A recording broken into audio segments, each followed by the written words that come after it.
নমস্কার বন্ধুরা, তোমরা দেখছো তোমাদের প্রিয় চ্যানেল অল ইন্ডিয়া র্যাঙ্কার্স এবং আমরা চলে এসেছি আজকে group C group D special পরবর্তী ক্লাস নাম্বার 4 নিয়ে। অবশ্যই তোমরা শেষ পর্যন্ত আজকের ক্লাসটি কিন্তু ধৈর্য সহকারে দেখবে, কারণ আজকের ক্লাসে তোমাদের মোটামুটি 40টার কাছে প্রশ্ন আমাদের রেখা হয়েছে আর কি। আর প্রতিটা প্রশ্নের কিন্তু আমরা ডিটেল সলিউশন কিন্তু প্রোভাইড করছি। প্রতিটা এক্সাম আমাদের যেন অত্যন্ত ইনফরমেটিভ এবং ইম্পর্ট্যান্ট কোয়েশ্চেন নিয়ে আমরা আসি, ঠিক সেই রকম আজকের ক্লাসটাও অত্যন্ত গুরুত্বপূর্ণ হতে যাচ্ছে। এবং আমাদের যে সমস্ত সোশ্যাল মিডিয়া প্ল্যাটফর্ম রয়েছে, যেমন আমাদের টেলিগ্রাম চ্যানেল রয়েছে, ডিসক্রিপশন বক্সে তার লিঙ্ক দেওয়া রয়েছে, এছাড়া হোয়াটসঅ্যাপ চ্যানেলও রয়েছে এবং ফেসবুক পেজও রয়েছে, যার সমস্ত লিঙ্ক আমরা আমাদের ভিডিও ডিসক্রিপশন বক্সে দিয়ে রাখবো। তোমরা সকলে সেখানে যুক্ত হবে এবং আমাদের বিশেষ করে ইউটিউব চ্যানেল তোমরা সকলে সাবস্ক্রাইব করে রাখবে এবং পাশে দেওয়া বেল আইকনটা প্রেস করে দেবে, সঙ্গে সঙ্গে নোটিফিকেশান তোমরা পেয়ে যাবে। এছাড়া অবশ্যই সকলে টেলিগ্রাম চ্যানেলে যুক্ত হবে। এছাড়া এর আগেও আমরা অলরেডি অনেকগুলো ক্লাস কিন্তু প্রোভাইড করেছি। 3টে ক্লাস তো তোমাদের একদম প্রোভাইড করা হয়েছে এবং তার আগেও আমরা অন্যান্য গুরুত্বপূর্ণ টপিক নিয়ে আলোচনা করেছি। চ্যানেলের সমস্ত প্লেলিস্ট তোমরা পেয়ে যাবে, অবশ্যই চ্যানেলটা একটু ভিজিট করে দেখে নেবে। যারা সাবস্ক্রাইব করোনি করে রাখবে। চলো, প্রথম প্রশ্ন আজকে শুরু হচ্ছে। নেহেরু গোল্ড কাপ এটি কোন খেলার সাথে যুক্ত? নেহেরু গোল্ড কাপ এটি কোন খেলার সাথে যুক্ত হয়ে যাবে? আমাদের 4টে অপশান রয়েছে এখানে। তো সঠিক অ্যান্সার হয়ে যাবে ফুটবল। নেহেরু গোল্ড কাপ এটি ফুটবলের সাথে সম্পর্কিত। কোন খেলায় কোন ট্রফি দেওয়া হয়, কোন খেলাটা, কোন যে কাপ রয়েছে সেটা কোন খেলার সাথে যুক্ত, এই সমস্ত প্রশ্ন কিন্তু আমাদের WBSSC গ্রুপ সি গ্রুপ ডির জন্য ইম্পর্টেন্ট রয়েছে। পরবর্তী প্রশ্ন, ডায়েট এটি কোন দেশের পার্লামেন্টের নাম? তো ডায়েট এটি রয়েছে জাপানের একটি পার্লামেন্টের নাম। আফগানিস্তানের পার্লামেন্টের নাম রয়েছে শোরা। ঠিক আছে, চলো পরের প্রশ্ন। আর আমাদের ভারতের তো রয়েছে সংসদ। আমরা দেখে নেব গুরুত্বপূর্ণ বিভিন্ন প্রতিবেশী দেশ এবং গুরুত্বপূর্ণ দেশের যে পার্লামেন্টের নাম রয়েছে সেগুলো। ফার্স্টেই দেখব আমাদের প্রতিবেশী দেশ বাংলাদেশ, যার পার্লামেন্টের নাম রয়েছে জাতীয় সংসদ। পাকিস্তানের রয়েছে সেনেট এবং ন্যাশনাল অ্যাসেম্বলিও বলা হয়। আফগানিস্তানের রয়েছে ন্যাশনাল অ্যাসেম্বলি। এছাড়া রয়েছে শ্রীলঙ্কার পার্লামেন্ট অফ শ্রীলঙ্কা। মালদ্বীপের রয়েছে পিপলস মজলিস মেনলি। এছাড়া জাপানের তো আমরা দেখেই নিয়েছি ন্যাশনাল ডায়েট। পরবর্তী রয়েছে সিঙ্গাপুরে রয়েছে পার্লামেন্টের নাম পার্লামেন্টই আছে। পরবর্তী রয়েছে উত্তর কোরিয়া। নর্থ কোরিয়ার ক্ষেত্রে সুপ্রিম পিপলস অ্যাসেম্বলি রয়েছে। সাউথ কোরিয়ার ক্ষেত্রে রয়েছে ন্যাশনাল অ্যাসেম্বলি। ইসরায়েলের পার্লামেন্টের নাম নেসেট। সিরিয়ার পার্লামেন্টের নাম মজলিস আল সাব। এছাড়া ইজিপ্ট বা মিশরের রয়েছে মজলিস আল নায়াব। নাইজেরিয়ার পার্লামেন্টের নাম রয়েছে ন্যাশনাল অ্যাসেম্বলি। পরবর্তী রয়েছে সাউথ আফ্রিকার রয়েছে পার্লামেন্টের নাম পার্লামেন্ট। প্রতিটা এক্সামের জন্য ইম্পর্ট্যান্ট রয়েছে, অবশ্যই তোমরা দেখে রাখবে, এক একটা প্রশ্ন কিন্তু গুরুত্বপূর্ণ। পরের প্রশ্ন, কোন তারিখে জাতীয় সংহতি দিবস এটি পালিত হয়? তো জাতীয় সংহতি দিবস এটি আমাদের ভারতের হিসাবে পালন করা হয়ে থাকে 31শে অক্টোবর এই দিনটিকে। আমরা দেখে নেব এই সম্পর্কিত তথ্য। এই দিনটি ভারতের প্রথম উপপ্রধানমন্ত্রী, ভাইস প্রাইম মিনিস্টার এবং স্বরাষ্ট্রমন্ত্রী সর্দার বল্লভভাই প্যাটেলের জন্মবার্ষিকী উপলক্ষে আমরা কিন্তু এই দিনটি মনে রাখি 31শে অক্টোবর, ইউনিটি ডে বা জাতীয় সংহতি দিবস। অবশ্যই আমরা জানি যে ন্যাশনাল ইউনিটি ডে এবং এর সাথে সাথে মনে রাখবে যে সর্দার বল্লভভাই প্যাটেলের যে 182 ফুট যে উচ্চতা বিশিষ্ট তার মূর্তি, সেটা কিন্তু স্থাপন করা রয়েছে কোথায়? অবশ্যই গুজরাটে। দেশকে একত্রিত করার জন্য সর্দার প্যাটেলের যে প্রচেষ্টা, সেটা কিন্তু স্বীকৃতি দেওয়ার জন্যই আমরা জাতীয় ঐক্য দিবস 31শে অক্টোবর এই দিনটি কিন্তু পালন করে থাকি। আর তোমরা বলবে অবশ্যই ন্যাশনাল পুলিশ একাডেমি এটা কোথায় অবস্থান করছে, যেটা সর্দার বল্লভভাই প্যাটেলের নামেই কিন্তু রয়েছে। চলো পরের প্রশ্ন, কনিষ্কের রাজধানী কোথায় ছিল? তো সঠিক অ্যান্সার কোনটা হবে? 4টে অপশান দেওয়া রয়েছে, অ্যান্সার করার তোমরা চেষ্টা করবে একটু। তো কনিষ্কের রাজধানী, যারা সঠিক অ্যান্সার করেছো পুরস্পুর, তো পুরস্পুর বা পেশোয়ার যেমনটা অপশানে থাকবে সেটা অনুযায়ী আমাদের রাইট অ্যান্সার হয়ে যাবে এক্ষেত্রে অপশান নাম্বার 1 সঠিক অ্যান্সার। পরের প্রশ্ন, আচ্ছা এখানে দেখবে যে কুষাণ সাম্রাজ্যের যে প্রতিষ্ঠাতা রয়েছেন তার নাম কুজুল কদফিসেস, তিনি হচ্ছেন ফাউন্ডার কুষাণ ডাইনেস্টি। এবং কুষাণ সাম্রাজ্যের শ্রেষ্ঠ শাসক রয়েছেন কনিষ্ক।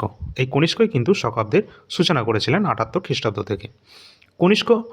কুষাণ সাম্রাজ্য ছিল প্রথম খ্রিস্টীয় শতাব্দীতে মধ্য এশিয়ার ব্যাকট্রীয় এবং স্কাইথিয়া অঞ্চলে গড়ে ওঠা একটি মিশ্র চীনা ব্যাকট্রীয় সাম্রাজ্য। পরের প্রশ্ন, পরবর্তী প্রশ্ন দেখে রাখবে বিভিন্ন দেশ এবং আমাদের যে সমস্ত রাজ্যের রাজধানীগুলো রয়েছে সেগুলো একটু দেখে রাখবে, কারণ এই সমস্ত প্রশ্নই কিন্তু আমাদের গ্রুপ সি গ্রুপটির জন্য ইম্পর্টেন্ট। তো ভিয়েতনাম এর ক্যাপিটালের নাম কি? তো ভিয়েতনামের ক্যাপিটালের নাম হয়ে যাবে কি? অবশ্যই হ্যানয়। পরবর্তী এখানে তোমরা দেখতে পাচ্ছ অসলো, এটা কোথাকার রয়েছে? তো নরওয়ের যে ক্যাপিটাল রয়েছে সেটা কিন্তু অসলো রয়েছে। নেক্সট আছে তুজুকি জাহাঙ্গীরি, এটি কার লেখা? তো তুজুকি জাহাঙ্গীরি যেটা কিন্তু জাহাঙ্গীরেরই লেখা, অর্থাৎ জাহাঙ্গীরের নিজেরই কিন্তু আত্মজীবনী, তিনি কিন্তু নিজেই লিখেছেন তুজুকি জাহাঙ্গীরি। এছাড়া আবুল ফজলের লেখা গ্রন্থের নাম কি রয়েছে? আইনি আকবরী, যেটা কিন্তু আবুল ফজলের লেখা। পরবর্তী জহিরুদ্দিন মোহাম্মদ বাবর, তার যে আত্মজীবনী তিনি লিখেছেন যেটা হচ্ছে তুজুকি বাবরি। এগুলো কিন্তু তুর্কি ভাষায় রচিত। আর অবশ্যই তোমরা মনে রাখবে যে মুঘল সাম্রাজ্যের এমন দুজন শাসক রয়েছেন, এই জাহাঙ্গীর এবং বাবর, যারা কিন্তু নিজের আত্মজীবনী তারা নিজেরাই লিখেছেন। এছাড়া হুমায়ুনের যে আত্মজীবনী যেটা কিন্তু লিখেছিল কে? গুলবদন বেগম, হুমায়ুন নামা যেটা। ঠিক আছে, পরীক্ষায় কিন্তু বারবার চলে আসে। প্রতিটা প্রশ্ন ইম্পর্টেন্ট রয়েছে। এবার আমরা দেখে নেব আরও কিছু তথ্য। ফার্স্টে রয়েছে বাবরনামা। বাবরনামা যেটা কিন্তু বাবর নিজে লিখেছেন। হুমায়ুন নামা লিখেছেন গুলবদন বেগম। আইনি আকবরী বা আকবরনামা লিখেছেন আবুল ফজল। তুজুকি জাহাঙ্গীরি যেটা কিন্তু জাহাঙ্গীর নিজে লিখেছেন, যেমনটা বাবর নিজে লিখেছেন বাবরনামা। আর বাবরের প্রকৃত নাম যেটা কিন্তু জহিরুদ্দিন মোহাম্মদ বাবর, পরীক্ষায় কিন্তু অনেকবার চলে এসেছে। নেক্সট আছে পাতশাহনামা, এই গ্রন্থির রচয়িতা রয়েছেন আব্দুল হামিদ লাহোরী। পরবর্তী আলমগীরনামা, যেটা কিন্তু মির্জা মোহাম্মদ কাজিম তার লেখা। প্রতিটা প্রশ্ন কিন্তু পরীক্ষায় আসা প্রশ্ন, এবং কিন্তু এগুলোই কিন্তু তোমাদের পরীক্ষায় আবারও আসতে চলেছে। ভালো লাগলে একটা লাইক করে দেবে এবং ভিডিওটি সকলের সাথে শেয়ার করে দেবে। পরের প্রশ্ন, কফি বন্দর কাকে বলা হয়? তো কফি বন্দর কিন্তু বলা হয়ে থাকে, আমরা কফির পাত্র বলে থাকি কোনটাকে? ব্রাজিল। তো ব্রাজিলের যে শহর রয়েছে রিও ডি জেনিরো, এটাকে কিন্তু বলা হয়ে থাকে কফির বন্দর বলা হয়ে থাকে। তো এক্ষেত্রে অপশান নাম্বার 3 রাইট অ্যান্সার। আমরা দেখে নেব আরও গুরুত্বপূর্ণ তথ্য, যেমন লবঙ্গ দ্বীপ বলা হয়ে থাকে কোনটাকে? মাদাগাস্কার। নেক্সট, চিনির পাত্র বলা হয়ে থাকে কিউবাকে। দারুচিনির দ্বীপ বলা হয়ে থাকে শ্রীলঙ্কাকে। পৃথিবীর রুটির ঝুড়ি বলা হয়ে থাকে প্রেরি, যে তৃণভূমি অঞ্চল রয়েছে তাকে কিন্তু পৃথিবীর রুটির ঝুড়ি বলা হয়। এবং এখানে কিন্তু পরীক্ষায় এটাও কিন্তু চলে এসেছে যে উত্তর আমেরিকাকেও কিন্তু বলা হয়ে থাকে কিন্তু এটা, সেটাও কিন্তু দেখে রাখবে। এছাড়া রয়েছে এশিয়ার ডিমের ঝুড়ি, এটাকে কিন্তু বলা হয় কাকে? অন্ধ্রপ্রদেশকে। ইউরোপের ক্রীড়াভূমি বলা হয়ে থাকে কাকে? সুইজারল্যান্ডকে। এবং নিষিদ্ধ শহর যেটা কিন্তু লাসা রয়েছে। আরও কিছু গুরুত্বপূর্ণ তথ্য রয়েছে, সেটাও দেখে নেব। আর লাসা এটা কিন্তু চীনে অবস্থান করছে। কফির বন্দর এটা বলা হয়ে থাকে রিও ডি জেনিরো ব্রাজিলের। দক্ষিণের ব্রিটেন যেটা নিউজিল্যান্ডকে বলা হয়ে থাকে। পান্নার দ্বীপ আয়ারল্যান্ডকে বলা হয়। ইংল্যান্ডের উদ্যান বলা হয় কেন্টকে। পবিত্র ভূমি বলা হয় প্যালেস্টাইনকে। বাতাসের শহর বলা হয়ে থাকে শিকাগো বা চিকাগোকে। ঠিক আছে, পৃথিবীর কসাইখানাও কিন্তু বলা হয়ে থাকে এই শিকাগোতে। আচ্ছা, নিষিদ্ধ শহর যেটা কিন্তু লাসা রয়েছে। এছাড়া রয়েছে সহস্র হ্রদের দেশ, যেটাকে কিন্তু বলা হয়ে থাকে ফিনল্যান্ডকে। আর এখানে যত ধরনের আমাদের এই গুরুত্বপূর্ণ তথ্যগুলো দেখছো, এগুলো কিন্তু সবই পড়ে স্ট্যাটিক জিকের মধ্যে এগুলো, ঠিক আছে। আর এই স্ট্যাটিক জিকে মোটামুটি তোমরা ধরে রাখতে পারো পরীক্ষার জন্য যেগুলো ইম্পর্টেন্ট, টোটাল এখান থেকে 120টার ওপর টপিকের সংখ্যা রয়েছে। আর যেটা আমরা তোমাদেরকে দিচ্ছি একমাত্র পিডিএফ, যেটা তোমাদেরকে দেখিয়ে দিচ্ছি, অত্যন্ত গুরুত্বপূর্ণ পিডিএফ। যদি এটা করে নাও তাহলে এর বাইরে ম্যাক্সিমাম কিছু কোশ্চেন কিন্তু তোমাদের আসবে না, কারণ এখানে সমস্ত প্রশ্ন কিন্তু ইনক্লুড করা হয়ে যাচ্ছে। এখানে তোমরা দেখতে পাচ্ছ অত্যন্ত গুরুত্বপূর্ণ যে সমস্ত টপিকগুলি রয়েছে সেগুলো কিন্তু এখানে দেওয়া রয়েছে। তোমরা একটু মনোযোগ সহকারে কিন্তু দেখবে, সমস্ত টপিকের নাম এখানে দেওয়া রয়েছে। এবং এই সম্পূর্ণ পিডিএফটি তোমরা যদি নিতে চাও, এই নাম্বারে তোমরা হোয়াটসঅ্যাপের মাধ্যমে যোগাযোগ করবে। ভিডিওর নাম্বারটি, এই নাম্বারটি তোমাদের ডিসক্রিপশন বক্সে কিন্তু দেওয়া থাকবে। এখানে সমস্ত টপিকগুলো তোমরা একটু ধৈর্য সহকারে দেখে নাও। সমস্ত প্রশ্ন উত্তরগুলো এখানে কিন্তু সমস্ত টপিকের নাম এখানে দেওয়া রয়েছে, যেগুলো আমাদের এক্সামে পড়ে এবং স্ট্যাটিক জিকের মধ্যে যেগুলো পড়ে থাকে। টোটাল এখানে 120টার ওপর টপিকের সংখ্যা রয়েছে এবং পেজ সংখ্যা রয়েছে 125টি। এখানে তোমাদের ভারতীয় সংবিধান থেকে গুরুত্বপূর্ণ তফসিল, পার্ট এবং গুরুত্বপূর্ণ ধারা সম্পর্কিত তথ্য দেওয়া রয়েছে। বিভিন্ন স্পোর্টস থেকে খেলোয়াড়ের নাম, স্টেডিয়াম, খেলোয়াড়দের ছদ্মনাম, কোন ট্রফি কিসের সাথে যুক্ত, এই ধরনের গুরুত্বপূর্ণ টপিক কিন্তু দেওয়া রয়েছে। এছাড়া বিভিন্ন পরিমাপক যন্ত্র আবিষ্কারও যেগুলো তোমাদের সিলেবাসে রয়েছে। অবশ্যই সমস্ত টপিক কিন্তু এখানে দেওয়া রয়েছে।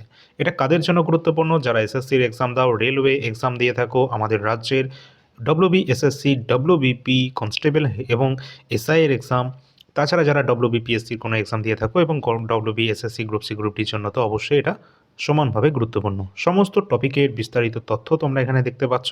তোমরা একটু ভিডিওটা শেষ পর্যন্ত অবশ্যই দেখবে। এছাড়া ডেসক্রিপশন বক্সে এই নাম্বারে যোগাযোগ করলে তোমরা ডেমো পিডিএফও দেখতে পাবে। এই পিডিএফের প্রাইস রয়েছে তোমাদের 250 টাকা রাখার কথা ছিল, কিন্তু তোমাদের জন্য এটা 171 টাকা রাখা রয়েছে। যাদের প্রয়োজন অবশ্যই নাম্বারটিতে যোগাযোগ করে নেবে। সমস্ত তথ্য কিন্তু তোমরা সেখানে পেয়ে যাবে। সম্পূর্ণ পিডিএফ কিন্তু তোমরা কালার পাবে, ঠিক আছে। এখানে যেগুলো দেখতে পাচ্ছ সাদা কালার রয়েছে না, এগুলো সবই কিন্তু কালারই দেওয়া রয়েছে। তো তোমাদের এটা কিন্তু তোমরা সেটা নতুন যখন পিডিএফ পাবে সেটা কিন্তু তোমরা পেয়ে যাবে। অবশ্যই তোমরা ডেমো পিডিএফও দেখতে পারো, এই নাম্বারে যোগাযোগ করলে সেটা দেখতে পাবে। এছাড়া কারেন্ট অ্যাফেয়ার্সের গুরুত্বপূর্ণ তথ্যাদি সমৃদ্ধ নভেম্বর 2025-এর মাসিক কারেন্ট অ্যাফেয়ার্স কিন্তু আমরা দিয়ে দিয়েছি। তোমাদের কিন্তু আজ থেকেই তোমরা পেয়ে যাবে নভেম্বর মাসের কারেন্ট অ্যাফেয়ার্স। এখানে কিন্তু সমস্ত তথ্য খুব সুন্দরভাবে একদম ওয়ান লাইনের ফরম্যাটে দেওয়া রয়েছে, ডাইরেক্ট প্রশ্ন এবং তার নিচে উত্তর, যাতে তোমাদের কোনো সমস্যা না হয় এবং বিভ্রান্তি না হয়। এবং তোমরা কিন্তু গুরুত্বপূর্ণ যেগুলো রয়েছে এক্সামের জন্য, যেগুলো ইম্পর্টেন্ট, যেগুলো আমাদের রেলওয়ের CBT 1 CBT 2 এবং SSC টিয়ার 1 টিয়ার 2, এছাড়া আমাদের রাজ্যের প্রিলিমস মেন্স সমস্ত এক্সামকে যাতে কভার করে নেয় সেই রকমই কারেন্ট অ্যাফেয়ার্সের কন্টেন্ট কিন্তু আমরা প্রোভাইড করছি তোমাদের প্রতি মাসে তোমরা 20 টাকা পার মান্থ অনুযায়ী তোমরা পেয়ে যাবে যে কোনো মাসের কারেন্ট অ্যাফেয়ার্স। প্রতি মাসে এখানে কিন্তু মোটামুটি 450-র কাছাকাছি কোয়েশ্চেন রয়েছে। যেহেতু এটা আমরা SSC রেল রাজ্যের সমস্ত এক্সামের জন্য আমরা টার্গেট করছি, তার জন্য প্রশ্ন সংখ্যা এখানে একটু বেশি হয়ে যাচ্ছে। এই কারণে তোমাদের যে কোনো মাসের কারেন্ট অ্যাফেয়ার্স তোমরা নিতে পারবে, প্রিন্টেবল ফরম্যাটে দেওয়া থাকবে A4 সাইজে, এবং তোমরা 20 টাকা প্রতি মাসে পেয়ে যাবে যে কোনো মাসের কারেন্ট অ্যাফেয়ার্স।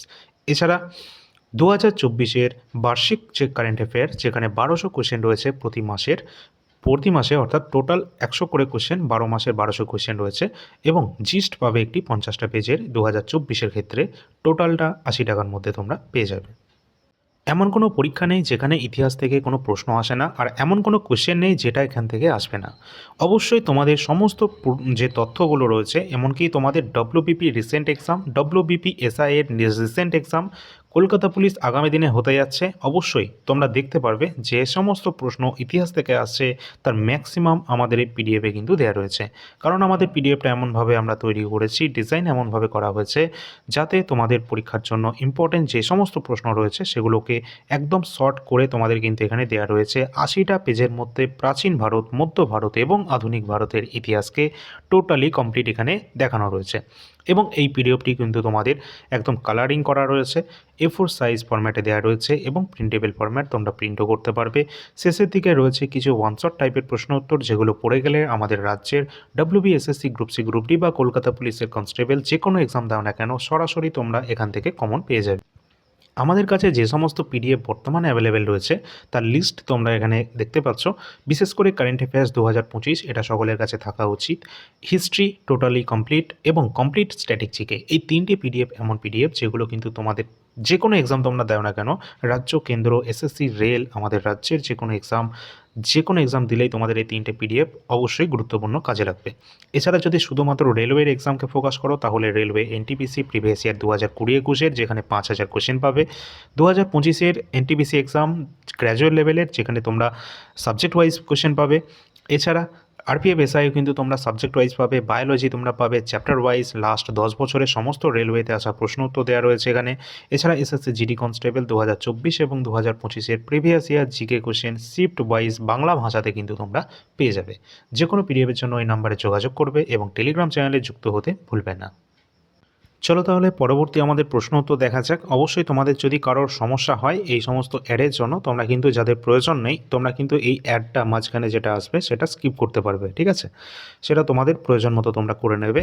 পরবর্তী প্রশ্ন যেটা রয়েছে, হর্যঙ্ক বংশ প্রতিষ্ঠা করেছেন কে? অবশ্যই কিন্তু হর্যঙ্ক বংশ প্রতিষ্ঠা করেছিলেন কে?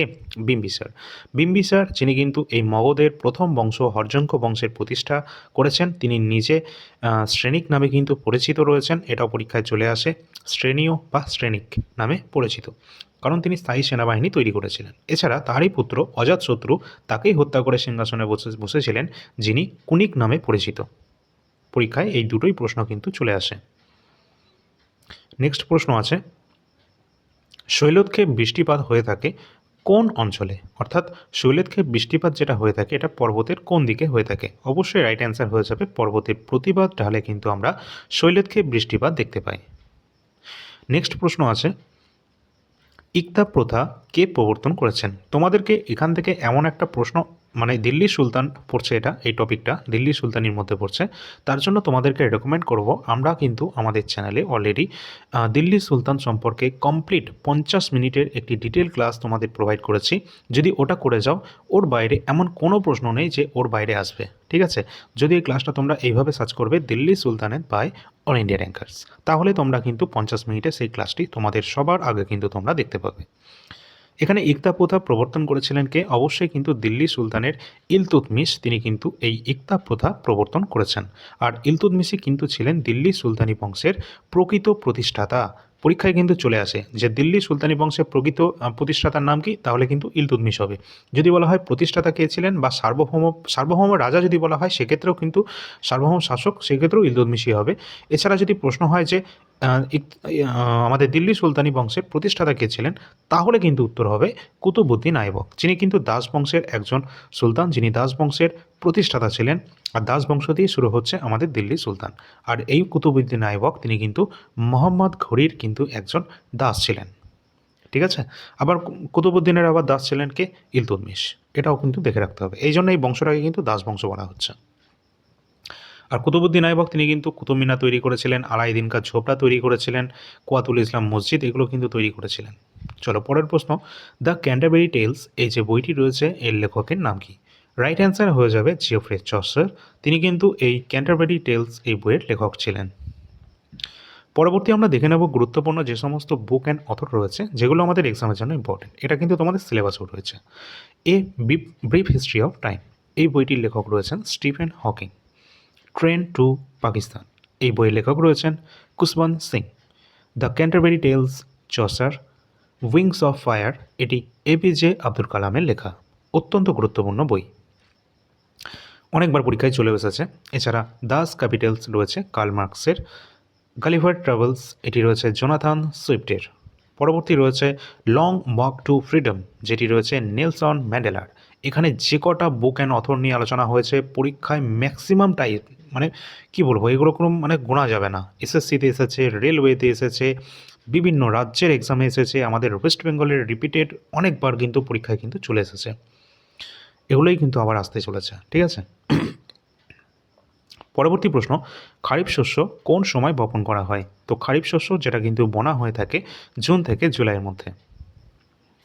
এই সম্পর্কিত আমরা একটু দেখে নেব যে রবি শস্য কখন বোনা হয়ে থাকে। তো রবি শস্য যেটা কিন্তু বোনা হয়ে থাকে অক্টোবর থেকে নভেম্বরের মধ্যে। রবি শস্য কয়েকটা উদাহরণ তোমাদের দেওয়া হয়েছে, যেমন গম, আলু, ফুলকপি, বাঁধাকপি, গাজর, বার্লি, মুগ, মুসুর, ছোলা, মটর, মূলা, এছাড়া পালং শাক, এই সমস্ত যেগুলো কিন্তু আমরা বর্তমানে কিন্তু আমরা বাজারে গেলেই পেয়ে যাচ্ছি, এগুলোই কিন্তু বর্তমানে রবি শস্যের উদাহরণ, ঠিক আছে? এছাড়া খারিফ শস্য কোনগুলো রয়েছে, যেটা জুন জুলাই মাসের দিকে বপন করা হয়ে থাকে, যেমন উদাহরণ রয়েছে আমন ধান, ভুট্টা, পাট, তুলা, জোয়ার, তারপরে রয়েছে বাদাম, এছাড়া রয়েছে বাজরা, লঙ্কা, বেগুন, লাউ, কুমড়ো, শসা, ঝিঙে, পটল এবং পুঁই শাক। দেখে মনে হচ্ছে যেন বাজারে চলে এসেছি, ঠিক আছে? যাই হোক, তোমরা এগুলো একটু দেখে রাখবে। চলো পরের প্রশ্ন আসি, বায়ুমণ্ডল না থাকলে আকাশের বর্ণ কী রঙের হতো? অবশ্যই এই প্রশ্নটা কিন্তু আমাদের রাজ্যেরই ডব্লিউপি এক্সামে আসা কোশ্চেন। তো বায়ুমণ্ডল না থাকলে অবশ্যই আকাশের রং কিন্তু কালো রঙের হতো।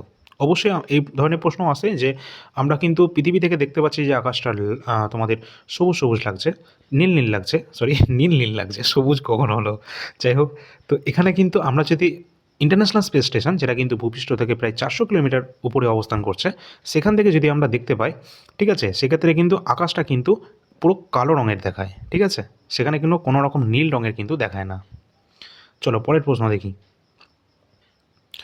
একটি জোয়ার ও ভাটার মধ্যে সময়ের ব্যবধান কত হয়ে থাকে? অবশ্যই এটা প্রশ্নটা একটু ভালো করে দেখবে তোমরা।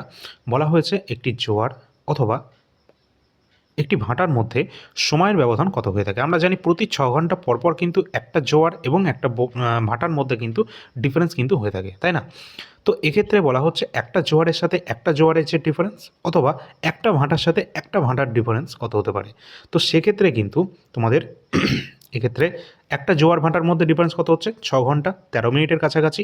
সেই হিসাব অনুযায়ী দুটো জোয়ার বা দুটো ভাটার মধ্যে কিন্তু তোমাদের ডিফারেন্স যেটা হবে সেটা 12 ঘন্টা 26 মিনিট কিন্তু হয়ে যাবে। ঠিক আছে, এক্ষেত্রে রাইট অ্যান্সার হবে অপশন নাম্বার 2। নেক্সট প্রশ্ন, রিকেট রোগ কোন ভিটামিনের অভাবে হয়ে থাকে? তো রিকেট যে সমস্ত ভিটামিন সম্পর্কিত তথ্য আমরা কিন্তু অলরেডি এই সম্পর্কিত একটা ক্লাসও দিয়েছি, এবং এই সমস্ত তথ্য কিন্তু আমাদের স্ট্র্যাটেজিকের যে পিডিএফটা তোমরা দেখলে সেখানে তোমরা পেয়ে যাবে। ঠিক আছে, তো রিকেট যে রোগটি রয়েছে এটি কিন্তু ভিটামিন ডি এর অভাবে হয়ে থাকে, এবং ভিটামিন ডি যার রাসায়নিক নাম হচ্ছে কি ক্যালসিফেরল, অর্থাৎ ক্যালসিয়ামের যে অভাব রয়েছে তার অভাবেই প্রধানত, বা ভিটামিন ডি এর যে অভাব রয়েছে তার অভাবে কিন্তু রিকেট এবং বড়দের ক্ষেত্রে অস্টিওম্যালেশিয়া এই দুটি রোগ লক্ষণ কিন্তু আমরা দেখতে পাই। এছাড়া রয়েছে ভিটামিন এ যার রাসায়নিক নাম রয়েছে কি রেটিনল। এই যে ভিটামিন এ রয়েছে যার অভাবে কিন্তু জেরপ্থ্যালমিয়া, যেটা হচ্ছে আমাদের চোখের যে ছানি পড়া বা দৃষ্টিশক্তি কম হয়ে যাওয়া, এই ধরনের রোগ লক্ষণ কিন্তু বা অন্ধত্ব রোগ লক্ষণ আমরা কিন্তু দেখতে পাই। ভিটামিন ই যার রাসায়নিক নাম রয়েছে টোকোফেরল, এটা কিন্তু বন্ধ্যাত্ব এর অভাবে কিন্তু হতে পারে। এছাড়া ভিটামিন কে রয়েছে যার রাসায়নিক নাম ফাইলোকুইনন, এটাও কিন্তু গুরুত্বপূর্ণ একটি ভিটামিন। ঠিক আছে, তো অবশ্যই কিন্তু তোমরা দেখে রাখবে যে সমস্ত গুরুত্বপূর্ণ তথ্য কিন্তু সবই কিন্তু তোমাদের এখানে দেয়া হলো। এছাড়া আমরা আরও দেখে আচ্ছা, এখানে তোমাদের দেয়াই ছিল আমাদের, তো তোমরা একটু দেখে নাও যে রাতকানা যেটা কিন্তু ভিটামিন এর অভাবে হয়ে থাকে, বেরি ভিটামিন বি1, ভিটামিন বি1 রাসায়নিক নাম হচ্ছে কি থায়ামিন যেটা রয়েছে। স্কারভি যেটা কিন্তু ভিটামিন সি এর অভাবে হয়ে থাকে, আর ভিটামিন সি এর রাসায়নিক নাম হচ্ছে অ্যাসকর্বিক অ্যাসিড। এবং ভিটামিন ডি যেটা বড়দের ক্ষেত্রে অস্ট্রিওম্যালেশিয়া হয়, আর ছোটদের থেকে ক্ষেত্রে হয় রিকেট। এছাড়া বন্ধ্যাত্ব রয়েছে যেটা কিন্তু ভিটামিন ই এর অভাবে হয়ে থাকে, এবং রক্ত যে ক্ষরণ যেটা রয়েছে বা হেমারেজ, যেটা কিন্তু ভিটামিন কে বা ফাইলোকুইননের অভাবে হয়ে থাকে। পরবর্তী প্রশ্ন, যদি ভালো লাগে একটা লাইক অবশ্যই তোমরা একটু করে দেবে। গঙ্গা সমভূমির নবীন পলিমাটি দিয়ে গঠিত যে মৃত্তিকা তার নাম কি? তো এখানে কিন্তু নবীন পলিমাটি দিয়ে গঠিত যে মৃত্তিকা তাকে কিন্তু বলা হয়ে থাকে খাদার, এবং প্রাচীন পলিমাটি দিয়ে যে গঠিত মৃত্তিকা তাকে বলা হয়ে থাকে কি ভাঙ্গার। তোমরা এই ক্ষেত্রে এটা মনে রাখবে, প্রাচীন মানে একটু ভঙ্গুর ভঙ্গুর টাইপের, সেই জন্য ভাঙ্গার বলা হচ্ছে, আর নবীন মানে হচ্ছে এটা খাদার। ঠিক আছে, চলো পরের প্রশ্ন। কোণারকের যে বিখ্যাত সূর্য মন্দির এটি কে নির্মাণ করেন? তো কোণারকের সূর্য মন্দির নির্মাণ করেছিলেন কে? প্রথম নরসিংহদেব। অপশান নাম্বার 4 আমাদের রাইট অ্যান্সার। আর কোণারকের সূর্য মন্দির এটা কোথায় অবস্থান করছে? এটা কিন্তু ওড়িশায় অবস্থান করছে। ঠিক আছে, কোণারকের সূর্য মন্দির যেটা কিন্তু 13 শতাব্দীতে পূর্ব গঙ্গ রাজবংশের প্রথম নরসিংহদেব দ্বারা নির্মাণ করা হয়েছে, যেটা উড়িষ্যা রাজ্যে অবস্থান করছে। পরবর্তী প্রশ্ন এবং গুরুত্বপূর্ণ প্রশ্ন, ভারতের ভারতের প্রথম ভাষাভিত্তিক গঠিত রাজ্য কোনটি? তো ভারতে কিন্তু ভাষার ওপর ভিত্তি করে কোনো রাজ্য প্রাথমিকভাবে পরিকল্পনা ছিল না যে গঠন করবে, কিন্তু পরবর্তীতে এই অন্ধ্রপ্রদেশেরই কিন্তু একজন শাসক ছিলেন সেই সময়, তিনি কিন্তু আন্দোলন করেছিলেন, এবং সেই আন্দোলনের ফলে অনশনে তার মৃত্যুও হয়ে গেছিল, যার জন্য কিন্তু বাধ্য হয়েছিল সরকার যে ভাষার ভিত্তিতে অন্ধ্রপ্রদেশ রাজ্যকে তখন কিন্তু গঠন করা হয়েছিল। কত সালে গঠন করা হয়েছিল তোমরা সকলে বলবে সেটা। আর এখানে কিন্তু 2014 সালে কিন্তু অন্ধ্রপ্রদেশ ভেঙে কিন্তু নতুন রাজ্য গঠন হয়েছে, যেটা কিন্তু তেলেঙ্গানা। ঠিক আছে, চলো পরের প্রশ্ন দেখি। ইয়েন এটি কোন দেশের মুদ্রার নাম? তো আমাদের কারেন্সির নামও পড়তে হবে, ঠিক যেমন ক্যাপিটাল আমাদের ইম্পর্টেন্ট, ঠিক সমানভাবে কারেন্সির নামটাও আমাদের পড়তে হবে। তো এক্ষেত্রে ইয়েন যেটা রয়েছে এটা জাপানের কিন্তু মুদ্রার নাম রয়েছে ইয়েন। আর চীনের যে কারেন্সি রয়েছে তার নাম কি? ইউয়ান যেটা রয়েছে। ঠিক আছে, ইসরায়েলের রয়েছে সেকেল। পরের প্রশ্ন, ভারতীয় সংবিধান দিবস এটি আমরা কবে পালন করি? আমাদের এই সংবিধানের ক্ষেত্রে দুটো দিন ইম্পর্টেন্ট। একটা হচ্ছে আমরা আমাদের গণপরিষদের মাধ্যমে সংবিধানকে যেদিনকে আমরা গ্রহণ করেছি সেই তারিখটা হচ্ছে 26শে নভেম্বর 1949, যখন আমাদের সংবিধানকে গ্রহণ করা হয়েছিল গণপরিষদের মাধ্যমে। এই দিনটিকে 26 নভেম্বরকে আমরা সংবিধান দিবস অর্থাৎ কনস্টিটিউশন ডে হিসাবে সেলিব্রেট করছি। এবং আরেকটি দিন রয়েছে যেটা 26শে জানুয়ারি 1950, যেই দিন আমরা সংবিধানকে কার্যকর করছি সম্পূর্ণ ভারতে। তো এই দিনটিকে আমরা কিন্তু প্রজাতন্ত্র দিবস হিসাবে পালন করছি বা রিপাবলিক ডে। সুতরাং এখানে আমাদের রাইট অ্যান্সার হয়ে যাবে সংবিধান দিবস 26শে নভেম্বর। পরবর্তী প্রশ্ন কি আছে, একটি মুদ্রার অবমূল্যায়ন মানে কি বোঝায়? তো একটি মুদ্রার যে অবমূল্যায়ন সেক্ষেত্রে আমরা কি বুঝবো? অবশ্যই যে ক্ষেত্রে এটা আন্তর্জাতিকভাবে লেনদেন হওয়া প্রধান মুদ্রার তুলনায় বর্তমানে যে মূল্য হ্রাস সেটাই, অর্থাৎ আন্তর্জাতিক বাজারে অন্যান্য মুদ্রার তুলনায় আমাদের দেশীয় যে মুদ্রার মূল্য বর্তমানে হ্রাস পাচ্ছে, সেক্ষেত্রে আমরা কিন্তু এই টার্মটা ইউজ করব মুদ্রার অবমূল্যায়ন। ঠিক আছে, যেক্ষেত্রে আমরা দেখতে পাচ্ছি বর্তমান সিচুয়েশানে কি না $1 ইকুয়াল টু প্রায় তোমাদের কত টাকা হয়ে গেল, প্রায় 90 টাকার কাছাকাছি, তাই না? অর্থাৎ ডলারের মূল্য দিন দিন বৃদ্ধি পাচ্ছে এবং আমাদের ইন্ডিয়ান রুপি কিন্তু দিন দিন হ্রাস পাচ্ছে, তার অবমূল্যায়ন ঘটছে। অবশ্যই এটা কিন্তু একটা গুরুত্বপূর্ণ তোমাদের ইকোনমিক একটা টার্ম, ঠিক আছে, আর এটা ইকোনমিক্সের কোশ্চেন। চলো পরের প্রশ্ন, বল্লভভাই প্যাটেলকে সর্দার আখ্যা দিয়েছিলেন কে?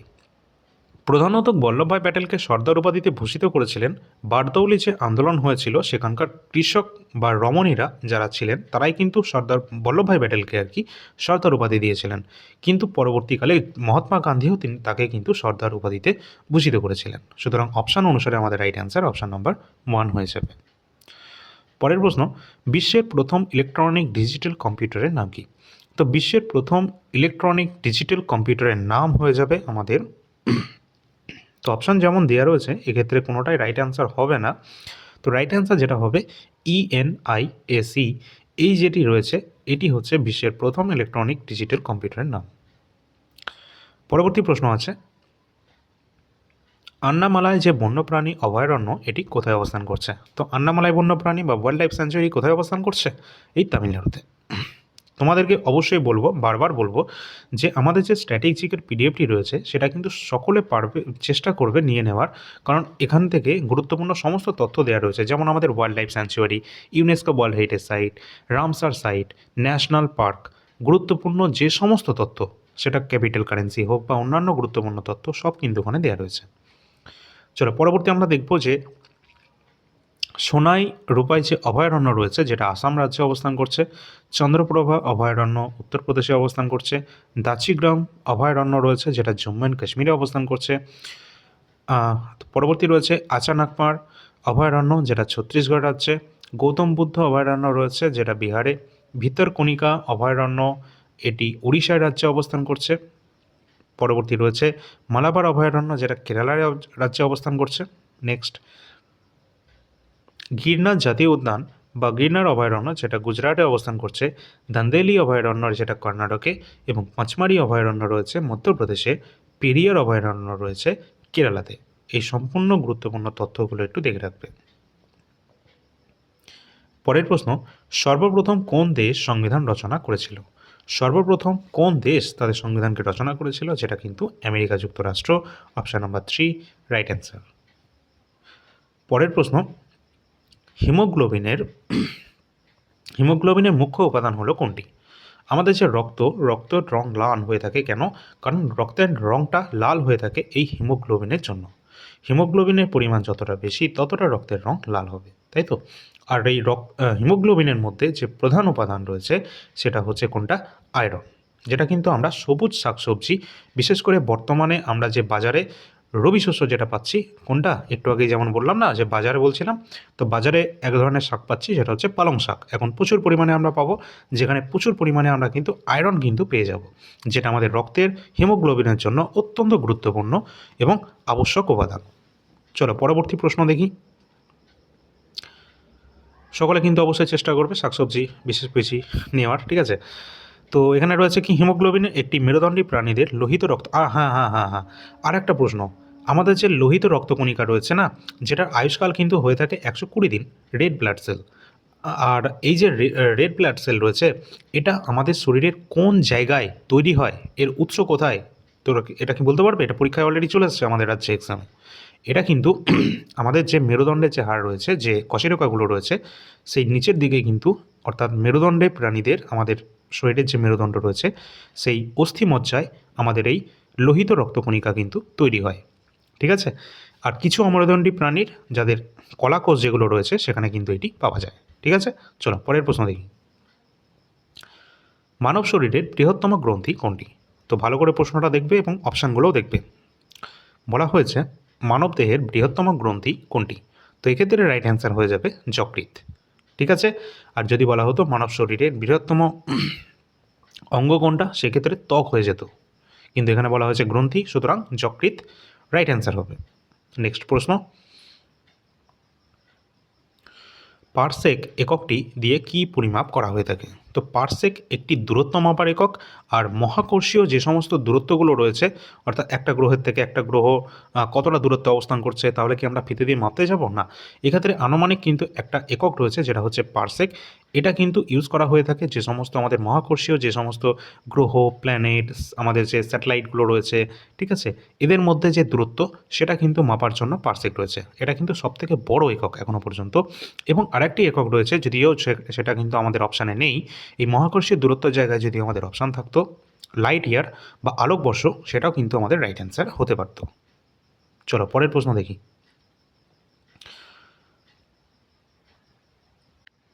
পিতল ধাতু সংকরের উপাদানগুলি রয়েছে কি কি? তো পিতল কোন দুটি ধাতু দিয়ে তৈরি করা হচ্ছে এর আমাদের দেখতে হবে। তো ধাতু সংকরের সম্পূর্ণ লিস্ট কিন্তু আমরা আমাদের স্ট্যাটিক জিকেতে দিয়ে দিয়েছি, ঠিক আছে। তো এক্ষেত্রে আমাদের রাইট অ্যান্সার হয়ে যাবে কপার এবং জিঙ্ক, অর্থাৎ তামা এবং দস্তা মিশিয়ে তৈরি করা হয়ে থাকে পিতল। অপশান নাম্বার এ আমাদের রাইট অ্যান্সার। আর তামা টিন মিশিয়ে কী হবে? তামা টিন মিশিয়ে যেটা কিন্তু অবশ্যই কাঁসা বা ব্রোঞ্জ কিন্তু তৈরি হতে পারে। আচ্ছা, পরবর্তী প্রশ্ন। দুটি মৌলের পারমাণবিক সংখ্যা সমান কিন্তু ভর সংখ্যা আলাদা রয়েছে, তো তাদেরকে কি বলা হবে? অবশ্যই যে সমস্ত পরমাণু রয়েছে সেই সমস্ত পরমাণু যাদের পারমাণবিক সংখ্যা বা প্রোটন সংখ্যা সমান কিন্তু তাদের ভর সংখ্যাটা আলাদা রয়েছে, সেক্ষেত্রে তাদেরকে আমরা বলবো আইসোটোপ। আইসোটোপ বা সমস্থানিক। পরবর্তী আমরা দেখে নেব তথ্যগুলো, এখানেই তোমরা সমস্তটা ক্লিয়ার হয়ে যাবে।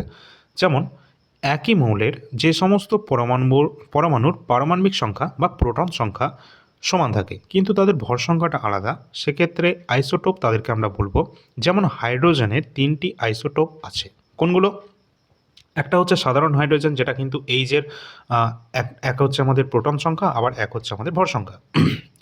ঠিক সেরকম রয়েছে আমাদের ভারী হাইড্রোজেন, যেটা কিন্তু ডয়টেরিয়াম আমরা বলছি, যেক্ষেত্রে হাইড্রোজেনের দুটো পারমাণবিক ক্রমাঙ্ক রয়েছে। আর ট্রাইটিয়াম রয়েছে, যেক্ষেত্রে আমাদের হাইড্রোজেনের তিনটে কিন্তু পারমাণবিক ক্রমাঙ্ক রয়েছে, পরমাণু ক্রমাঙ্ক রয়েছে। পরবর্তী আমরা দেখব যে সমস্ত মৌলের পরমাণুর ভর সংখ্যাটা সেক্ষেত্রে সমান হবে কিন্তু পারমাণবিক সংখ্যা আলাদা, সেক্ষেত্রে তাদেরকে বলবো কি? আইসোবার। আইসোবার অর্থাৎ ভর সংখ্যা সমান হবে, পারমাণবিক সংখ্যা হবে আলাদা। আর যে সমস্ত মৌলের বা পরমাণুর নিউট্রন সংখ্যাটা হবে সমান কিন্তু পরমাণু ক্রমাঙ্ক হবে আলাদা, সেক্ষেত্রে তাদেরকে আমরা বলবো আইসোটোন। এই তিনটে কিন্তু মনে রাখবে, তিনটেই আমাদের এক্সামের জন্য ইম্পর্টেন্ট। চলো পরের প্রশ্ন। কোনো কঠিন পদার্থকে উত্তপ্ত করলে সরাসরি বাষ্পে পরিণত হলে সেই ঘটনাকে কি বলে? অলরেডি পরীক্ষায় আমাদের রাজ্যের এক্সামে, ডব্লিউবি এক্সামে 2-3বার অলরেডি তো চলে এসেছে এটা। তো রাইট অ্যান্সার হয়ে যাবে যে ডাইরেক্ট আমরা যখন কোনো পদার্থকে উত্তপ্ত করব সেটা তরলে পরিণত না হয়ে একবার ডাইরেক্ট বাষ্পে পরিণত হয়, যে পদ্ধতি হচ্ছে ঊর্ধ্বপাতন। অপশান নাম্বার 2, যেটা কিন্তু কর্পূরকে উত্তপ্ত করলে সেক্ষেত্রে কিন্তু আমরা দেখতে পাই এটা। নেক্সট আছে, কিসের উপস্থিতিতে দেহের ভিতরের রক্ত জমাট বাঁধে না? অত্যন্ত গুরুত্বপূর্ণ তথ্য, এটা দেখে রাখবে একটু। আমাদের শরীরের মধ্যে রক্ত থাকছে, সেক্ষেত্রে সেটা কিন্তু কোনো রকমভাবে রক্ত জমাট বাঁধছে না, কিন্তু সেই রক্তটা যদি আমাদের শরীরে কোথাও কেটে যায় তাহলে কিন্তু আমাদের রক্তটা জমাট বেঁধে যায়, তাই না? এই জিনিসটা লক্ষ্য করবে ভালো করে, তাহলে আমরা জিনিসটা কি দেখব?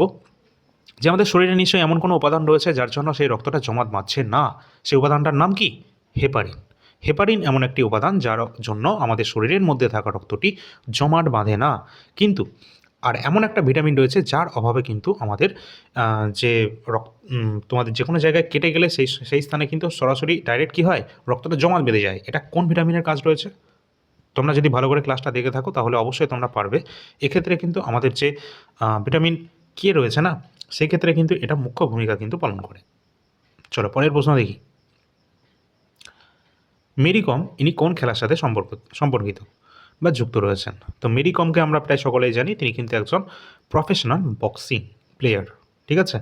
তো অবশ্যই বক্সিংয়ের সাথে যুক্ত রয়েছেন মেরি কম। নেক্সট প্রশ্ন, কম্পিউটার থেকে রয়েছে রম এর ফুল ফর্ম কী রয়েছে? তো একটা হয় র্যাম, একটা রম, যেটা কিন্তু রয়েছে কি? রম এর full form read only memory, এবং র্যামের ফুল ফর্ম হয়ে যাবে কি? র্যান্ডম অ্যাক্সেস মেমোরি, RAM, র্যামের ফুল ফর্ম। নেক্সট প্রশ্ন আছে, আচ্ছা আমরা দেখে নেব গুরুত্বপূর্ণ আরও কিছু ফুল ফর্ম রয়েছে, যেমন DBMS এর full form database management system. Next LAN local area network. পরবর্তী সিপিইউ, যেটাকে কিন্তু আমাদের কম্পিউটারে ব্রেন বলা হয়। এটা ছাড়া কম্পিউটার কিন্তু কোনো রকমভাবে তার কাজ কিন্তু কমপ্লিট করতে পারবে না, কারণ আমরা ইনপুট ডিভাইস যেগুলো রয়েছে কিবোর্ড মাউস এর মাধ্যমে আমরা ইনপুট দিয়ে থাকি কম্পিউটারকে, এবং কম্পিউটার সেই সমস্ত তথ্যগুলো প্রসেসিং করে, তার তথ্য লজিক্যালগুলো ক্যালকুলেট করে, যার মাধ্যমে সেটা হচ্ছে সিপিইউ। আর পরবর্তী তারপরে আমরা কিন্তু মনিটর বা প্রিন্টারের মাধ্যমে আউটপুট হিসাবে কিন্তু সেটা পেয়ে যাই, তাই না? তো সিপিইউ হচ্ছে কম্পিউটারের ব্রেন। এর ফুল ফর্ম কি? Central processing unit. পরবর্তী রয়েছে পিডিএ। পিডিএ ফুল ফর্ম কি? Personal digital assistant. নেক্সট আছে CD, full form compact disc. পরবর্তী রয়েছে ডব্লিউডব্লিউডব্লিউ এর full form world wide web. এই সব কটা কিন্তু পরীক্ষার জন্য গুরুত্বপূর্ণ রয়েছে। আর তোমাদের বলে রাখি, ঠিক আজকের ক্লাসের আগের যে ক্লাসটা রয়েছে, আগের দিনই ক্লাসটা করানো হয়েছে, যেটা কিন্তু কম্পিউটার থেকে রয়েছে। অত্যন্ত গুরুত্বপূর্ণ তথ্য সমৃদ্ধ এই ক্লাসটি রয়েছে, অবশ্যই পারলে একবার কিন্তু দেখে নেবে, কারণ এখান থেকে প্রশ্ন কিন্তু অবশ্যই থাকবে তোমাদের এক্সামে। চলো পরের প্রশ্ন, সিলি পয়েন্ট এটি কোন খেলার সাথে সম্পর্কিত? অবশ্যই সিলি পয়েন্ট, যেটা কিন্তু আমরা ক্রিকেটে দেখতে পাই। এরকম কয়েকটা আমাদের যে স্পোর্টসের টার্ম রয়েছে যেগুলো ইম্পর্টেন্ট, যেমন অ্যাসেজ এটি কিন্তু ক্রিকেটের সাথে সম্পর্কিত। স্ম্যাশ এটি ভলিবলের সাথে সম্পর্কিত রয়েছে। ক্যাডেল, নিবলিক এগুলো কিন্তু গলফের সাথে সম্পর্কিত। ব্রেস্ট স্ট্রোক, বাটারফ্লাই, হ্যাঁ, আরেকটা রয়েছে তোমাদের কি একটা স্ট্রোক। তো এগুলো কিন্তু আমাদের সাঁতারের সাথে সম্পর্কিত রয়েছে। নকআউট, জ্যাব এগুলো কিন্তু বক্সিংয়ের সাথে সম্পর্কিত। আর জ্যাবটা কিন্তু তোমাদের ডব্লিউবিতে হয়তো চলে এসেছে এটা। আর এলবিডব্লিউ যেটা কিন্তু ক্রিকেটের সাথে সম্পর্কিত রয়েছে। এছাড়া পিভট, টি এগুলো কিন্তু গলফের সাথে সম্পর্কিত। এখানে যেগুলো রয়েছে না, সেগুলো সবই কিন্তু পরীক্ষায় আসা প্রশ্ন। তার জন্য কিন্তু আমরা এগুলো সবই স্ট্যাটিক জিকের যে পিডিএফ রয়েছে সেখানে ভালোভাবে কিন্তু সব কিছু কভার করে দিয়েছে। পরের প্রশ্ন, ভারতীয় সংবিধানে কোন নম্বর ধারায় অস্পৃশ্যতা দূরীকরণের কথা বলা হয়েছে? অর্থাৎ আনটাচেবিলিটি কথা বলা হয়েছে কত নম্বর আর্টিকেলে? অবশ্যই 17 নম্বর আর্টিকেলে কিন্তু আমাদের এটা দেওয়া রয়েছে। 14 নম্বর আর্টিকেল, যেটা কিন্তু আমাদের সমতার সাথে সম্পর্কিত রয়েছে, এবং 15 নম্বর আর্টিকেল, যেখানে কিন্তু তোমাদের যে বৈষম্যগুলো রয়েছে সেগুলো নিষেধের কথা বলা হয়েছে, এবং 16 নম্বর আর্টিকেলে কিন্তু আমাদের বলা হয়েছে কি না, যে তোমাদের যে সরকারি চাকরিতে যে সংরক্ষণের কথা সেটা কিন্তু এখানে বলা রয়েছে, এবং এসসি এসটির যে সংরক্ষণ ব্যবস্থা সেটাও কিন্তু এখানে দেওয়া রয়েছে। অবশ্যই সমস্ত যে আর্টিকেলের ক্লাসগুলো রয়েছে আমাদের সংবিধান থেকে, সেগুলো তোমরা যদি দেখে নাও তো পুরোটাই তোমাদের কিন্তু ক্লিয়ার হয়ে যাবে। আর্টিকেল থেকে, আমাদের সংবিধান থেকে কিন্তু অত্যন্ত গুরুত্বপূর্ণ ক্লাস আমরা নিয়েছি। তোমরা একটু সার্চ করে নেবে যে ইন্ডিয়ান কনস্টিটিউশন বা Indian polity by all India rankers, তাহলে কিন্তু ক্লাসগুলো পরপর তোমাদের সামনে কিন্তু চলে আসবে। যদি আজ এই ক্লাসটা ভালো লাগে, অবশ্যই তোমরা সকলে একটু ভিডিওটাকে লাইক করে দেবে, শেয়ার করে দেবে তোমাদের বন্ধুদের সাথে যাদের প্রয়োজন রয়েছে এটা, এবং সাবস্ক্রাইব করে রাখবে চ্যানেলটিকে, যাতে তোমাদের কাছ থেকে এটা হারিয়ে না যায়। পারলে সকলে একটা করে হাইপ বটনে হাইপ করে দেবে। আরে এক মিনিট রূপ চাও, যে কথাটা তোমাদের বলছি সেটা হচ্ছে ডব্লিউবিসিএস এর এক্সাম চলছে। আর এই বইটা যেটা দেখছো সেটা কিন্তু শুধুমাত্র ডব্লিউবিসিএস এর জন্য নয়, কোনো রকমভাবে এটা ভাববে না।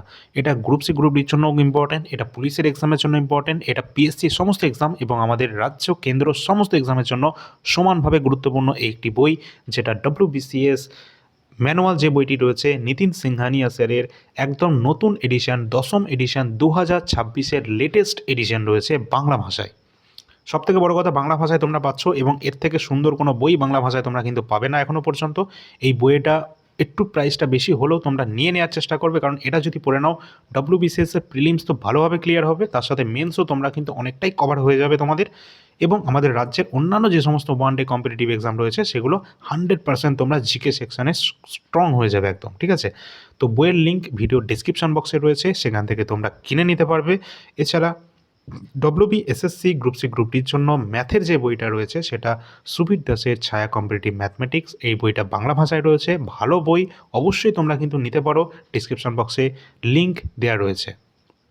এটা হচ্ছে নতুন এডিশন, ডান দিকেরটা। এছাড়া রিজনিংয়ের জন্য যে বই রয়েছে সেটা কিন্তু বাংলা ভাষায় রয়েছে, আর.এস. আগরওয়ালের বই। আমরা যে কটা বই দেখিয়েছি সবই বাংলা ভাষায় বই, বেস্ট বই তাও আবার। পরবর্তী আছে যে বইটি, সেটা ক্লার্কশিপের মেন্সের এক্সাম, খুব তাড়াতাড়ি, তোমাদের হাতে বেশি টাইম নেই, ঠিক আছে? অবশ্যই এবং নিয়ে নেবে।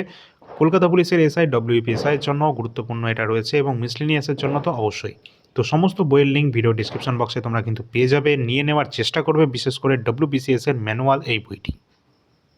এছাড়া সকলে কিন্তু আমাদের টেলিগ্রাম চ্যানেলে সকলে যুক্ত থাকবে, কারণ এখানে কিন্তু আমরা গুরুত্বপূর্ণ সমস্ত ইনফরমেশান দিয়ে রাখি। যেমন আজকেই তোমাদের রেলওয়ে এনটিপিসি গ্র্যাজুয়েট লেভেল 24-25-এর যে আমাদের রেজাল্ট সেটা কিন্তু CBT 2 এর রেজাল্ট পাবলিশ করে দেওয়া হয়েছে এবং তার লিস্টও আমরা আমাদের টেলিগ্রাম চ্যানেলে প্রোভাইড করে দিয়েছি। সমস্ত গুরুত্বপূর্ণ তথ্য যেটা ইম্পর্টেন্ট সেটা কিন্তু তোমরা এই লিঙ্ক থেকে পেয়ে যাবে। ডিসক্রিপশন বক্সে সমস্ত লিঙ্ক দেওয়া রয়েছে, হোয়াটসঅ্যাপের নাম্বার দেওয়া রয়েছে। তোমরা এই নাম্বারে যোগাযোগ করবে যে কোনো পিডিএফের যদি তোমাদের প্রয়োজন হয়ে থাকে। অবশ্যই বিশেষ করে কারেন্ট অ্যাফেয়ার্স, স্ট্যাটিক জিকে এবং হিস্ট্রিটা নিয়ে নেবে এবং অন্যান্য যেগুলো রয়েছে তোমাদের প্রয়োজন মতো নিয়ে নিতে পারবে।